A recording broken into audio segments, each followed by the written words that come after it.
എങ്ങനെയാണ് YouTube videos ഒക്കെ ഇട്ട് തുടങ്ങിയത്? എങ്ങനെയാണ് നമുക്ക് ഉണ്ണിച്ചേട്ടനോട് തന്നെ ചോദിച്ചാൽ അറിയാം. ഞങ്ങൾ യൂട്യൂബ് വീഡിയോസ് ഇട്ട് തുടങ്ങിയത് കൊറോണ ടൈമിൽ ഈ പറഞ്ഞ പോലെ ജോലിക്കൊക്കെ കുറച്ച് പ്രശ്നങ്ങളുണ്ടായി. അപ്പോൾ ആ സമയത്ത് വൈഫിന് ജോലി ഉണ്ടായിരുന്നില്ല. അപ്പോൾ വൈഫ് ജോലി നോക്കുന്നുണ്ടായിരുന്നു. അപ്പോൾ ആ സമയത്ത് എവിടെയും ജോലിയൊന്നും കിട്ടാനില്ല. അപ്പോഴാണ് ഞങ്ങൾ മുന്നേ ഒരു 2 ടിക്ടോക്ക് വീഡിയോ ചെയ്തിട്ടുണ്ടായിരുന്നു. വെറും 2 ചെയ്തിട്ടുള്ളൂ. അപ്പോൾ അത് വലിയ കുഴപ്പമില്ലാന്ന് ചിലർ പറഞ്ഞിരുന്നു. അപ്പോൾ വൈഫിനെ അന്വേഷിച്ചപ്പോൾ ഒരു ഫ്രണ്ടാണ് പറഞ്ഞത്, നിങ്ങൾക്ക് യൂട്യൂബിൽ വീഡിയോ ചെയ്തുകൂടെ, അത് കുഴപ്പമില്ല എന്ന് പറഞ്ഞത്.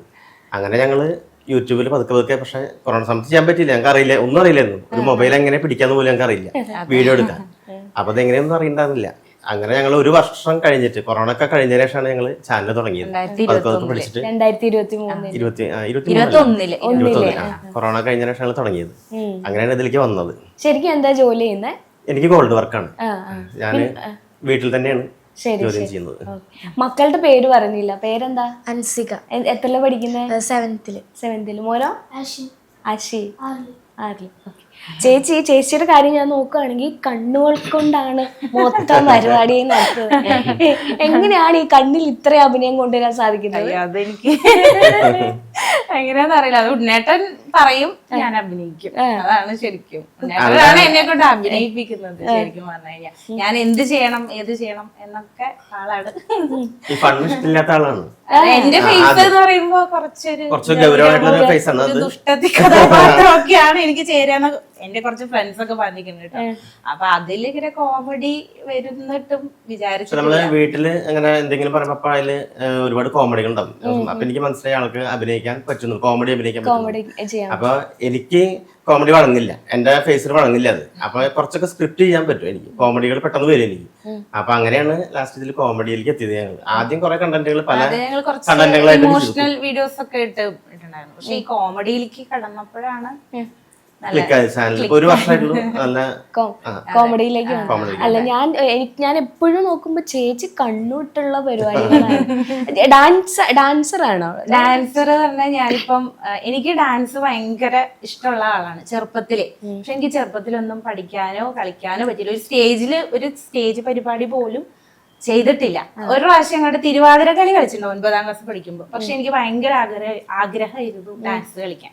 അപ്പോ മോളുണ്ടായപ്പോ എന്നെ പോലെ ആവരുത് മോള്, ചെറുപ്പത്തിലേ അവള് ഡാൻസ് പഠിക്കണം എന്ന് പറഞ്ഞ് ഡാൻസ് ക്ലാസ്സിൽ ചേർത്തു. ഒരു 2.25 വയസ്സാകുമ്പോഴേക്കും അവളെന്നെ ചേർത്തു. അപ്പൊ അങ്ങനെ എന്നെ പോലെ ആഗ്രഹമുള്ള കുറച്ച് അമ്മമാർ അവിടെ ഉണ്ടായിരുന്നു. അപ്പൊ ഞങ്ങൾ എല്ലാരും കൂടി ടീച്ചറോട് പറഞ്ഞപ്പോ ടീച്ചർ ഞങ്ങളെ പഠിപ്പിക്കാന്ന് പറഞ്ഞു. ഉണ്ണേട്ടനോട് പറഞ്ഞപ്പോ ഉണ്ണേട്ടൻ സമ്മതം ഓക്കെയാണ്. അപ്പൊ അങ്ങനെ കല്യാണത്തിന് ശേഷം, പ്രസവത്തിന് ശേഷമാണ് ഞാൻ ക്ലാസിക്കലായിട്ട് ഡാൻസ് പഠിക്കുന്നതും. അങ്ങനെ 2 അരങ്ങേറ്റം കഴിഞ്ഞു, മോഹിനിയാട്ടവും ഭരതനാട്യം. അടിപൊളി. അതും പറ്റിയിട്ടില്ല. അപ്പൊ അതൊക്കെ ഇപ്പൊ കല്യാണം കഴിഞ്ഞതിന് ശേഷമാണ് പാട്ട് പഠിക്കാനും ഡാൻസ് പഠിക്കാനും ഒക്കെ പോയതും. അതും ഡാൻസ് എന്ന് പറഞ്ഞാൽ എനിക്ക് പാട്ടും ഡാൻസും ഭയങ്കര ഇഷ്ടമാണ്. എന്താ പറയാ, നമ്മുടെ കൂടെയുള്ള കുട്ടികള് സ്റ്റേജിൽ പെർഫോം ചെയ്യുമ്പോൾ എനിക്ക് അതൊക്കെ കണ്ടിട്ട് മനസ്സിൽ ആഗ്രഹമായിരുന്നു. പക്ഷെ പറ്റിയില്ല. അപ്പൊ ഇപ്പൊ പക്ഷെ അതിനു വേണ്ടിയിട്ട് പരമാവധി കിട്ടുന്ന സ്റ്റേജുകളൊക്കെ ഉപയോഗിക്കും. ഈ കണ്ടന്റ് ഒക്കെ ചേട്ടൻ തന്നെയാണോ ക്രിയേറ്റ് ചെയ്യുന്നത്? അതെ, കണ്ടന്റ് ഞാൻ തന്നെയാണ് കൊണ്ടുവരുന്നത്. കുറച്ചൊക്കെ ആളും ഉണ്ടാവും, പിന്നെ എന്തെങ്കിലും ഇങ്ങനെ ഇട്ട് കൊടുക്കും. അപ്പൊ അത് ശരിക്കും സ്ക്രിപ്റ്റ് ആയി എങ്ങനെ ചെയ്യണം എന്നൊന്നും എനിക്കറിയില്ല. എങ്ങനെ ചെയ്താലോ എന്ന് പറഞ്ഞാൽ അത് ബാക്കിയൊക്കെ ചെയ്യുന്നത് എനിക്ക് പിന്നെ ഗോൾഡ് വർക്ക് ആയതുകൊണ്ട് അത് വർക്ക് ചെയ്തുകൊണ്ട് തന്നെ ഞാൻ ചിന്തിക്കും, ഓരോ കണ്ടന്റിനെ കുറിച്ച് ചിന്തിക്കും. പിന്നെ നമുക്ക് പുറത്തുനിന്ന് കണ്ടന്റുള്ള ആവശ്യമില്ല, ആളുടെ കുറെ മണ്ടത്തരം തന്നെ മതി, നമുക്ക് അത്യാവശ്യം കിട്ടും. ചേച്ചി അതില്ലാത്ത നിങ്ങൾ ക്യാപ്ഷൻ കൊടുക്കുന്നത് ടോം ആൻഡ് ജെറി റിയൽ ലൈഫിൽ അങ്ങനെയൊക്കെ തന്നെയാണെന്ന് തോന്നുന്നു. പിന്നെ ക്രേസി വൈഫ് എന്നുള്ള കാറ്റഗറിയിലാണ് ഞങ്ങള് കണ്ടന്റുകൾ ചെയ്യുന്നത്. അപ്പൊ റിയൽ ലൈഫിൽ ഇങ്ങനത്തെ ക്രേസി ആയിട്ട് ഉള്ള ആൾക്കാരാണ്. നമുക്ക് ചേച്ചിയുടെ ഒരു പാട്ട് കേട്ടാലോ? എന്തായാലും പാട്ട് പാടും. ഞങ്ങൾ യൂട്യൂബ് ചാനൽ തുടങ്ങിയതിനു ശേഷം ഞങ്ങള് പാട്ട് നോക്കിയിട്ടില്ല, പഠിക്കും. മുന്നിയായിട്ട് സപ്പോർട്ട് ചെയ്യുന്നു. മന്ത്രത്താൽ പായുന്ന കുതിരയെ മാണിക്ക് കയ്യാൽ തൊടാം. മന്ത്രത്താൽ പായുന്ന കുതിരയെ മാണിക്ക് കയ്യാൽ തൊടാം. ഗന്ധർവൻ പാടുന്ന മതിലക മന്ദാരം പൂവിട്ട തണലിൽ. ഗന്ധർവൻ പാടുന്ന മതിലക മന്ദാരം പൂവിട്ട തണലിൽ. ഊഞ്ഞാലേ പാട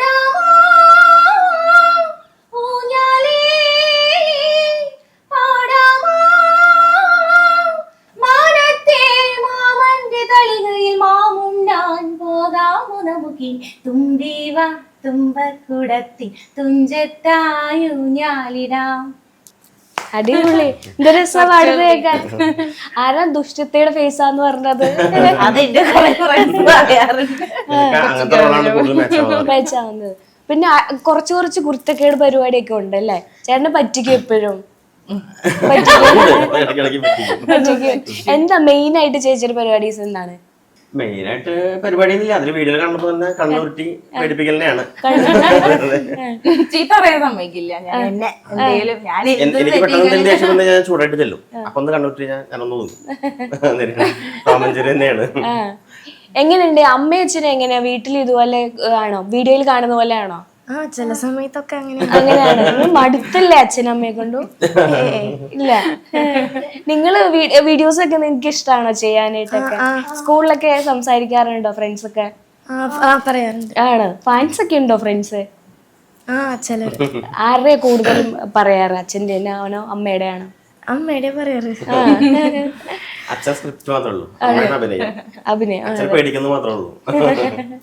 അതെനിക്ക് അഭിനയം അത്രയ്ക്കുണ്ട് വശമില്ല അഭിനയം. അപ്പൊ അതുകൊണ്ടാണ് ഞാൻ എനിക്ക് വേണ്ടി അറിയാണ്ട് തുടങ്ങിയതാണ് ശരിക്കും. അപ്പൊ ആളുടെ അഭിനയം കൊണ്ട് മാത്രമാണ് ഞാൻ സ്ക്രിപ്റ്റ്, അതിന് മാത്രം സ്ക്രിപ്റ്റ് എഴുതുന്നത്. മെയിൻ ആയിട്ട് ഇപ്പൊ ഷോർട്ട് വീഡിയോസ് ആണ് കൂടുതലും വരുന്നത്. അപ്പൊ ലോങ് വീഡിയോസ് എന്തുകൊണ്ടാണ് ഇടാത്തത്?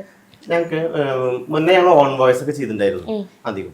അപ്പൊ ഓൺ വോയിസ് ചെയ്യുമ്പോൾ ഇടയിൽ ഞങ്ങൾ ഇതുപോലെ മ്യൂസിക്കിന് ഉള്ള കോമഡികൾ ചെയ്തിരുന്നു. അപ്പൊ ഞങ്ങൾക്ക് ഇപ്പൊ കൂടുതലായിട്ട് ഞങ്ങൾക്ക് ഫോളോവേഴ്സ് വരുന്നത് കർണാടക, തമിഴ്നാട്, മഹാരാഷ്ട്ര, ആന്ധ്ര, ഈ 4 സ്റ്റേറ്റ്. ഏറ്റവും കൂടുതൽ കർണാടകയിൽ നിന്നാണ്.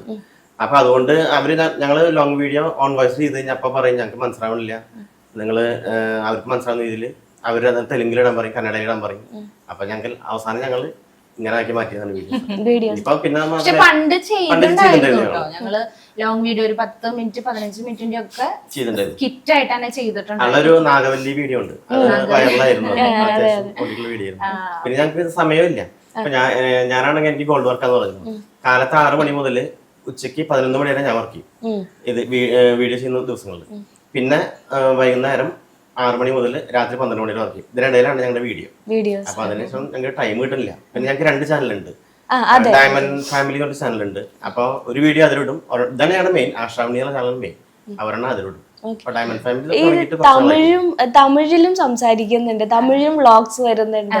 അപ്പൊ നിങ്ങക്ക് തമിഴ് അല്ല, ഞാൻ പാലക്കാടാണ്. എന്റെ കുറച്ച് റിലേറ്റീവ്സും മേമമാര് മാമന്മാരൊക്കെ കോയമ്പത്തൂരാണ്. അപ്പൊ ഞാൻ ചെറുപ്പത്തിലൊക്കെ വെക്കേഷനൊക്കെ അവിടെ പോയിരിക്കുമ്പോ അങ്ങനെ തമിഴ് പഠിച്ചതാണ്.